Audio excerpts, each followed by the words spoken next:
अस्सलामुअलैकुम दोस्तों। आज जो है वो बारिश की सुबह है और मुसलसल बारिश हो रही 3 दिनों से। तो आप ये देख सकते हैं कि चिड़ियाएँ बैठी हैं, जिसको हम सिंधी में झिरकियों भी कहते हैं। तो मुझे बहुत दिनों से ये ख्वाहिश थी कि मैं इन झिरकियों को, इन चिड़ियों को इस तरह से देखूं। तो आप देख सकते हैं इस तरह से वो अपने परों को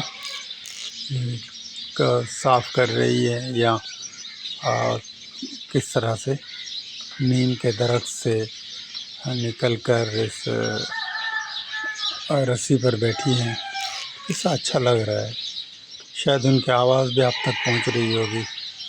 ये कुदरत का कमाल है, दरख्तों और इस तरह से परिंदे हों और आपके दिल जो है आपकी जीत लेंगे। तो मैं थोड़ा सा और करीब करके इसको दिखाने की कोशिश कर रहा हूँ।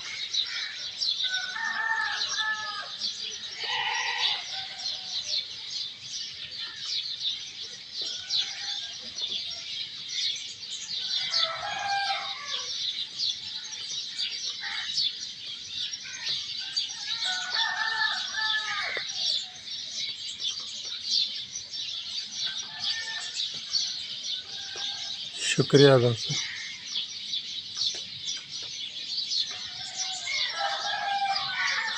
Thank you very much.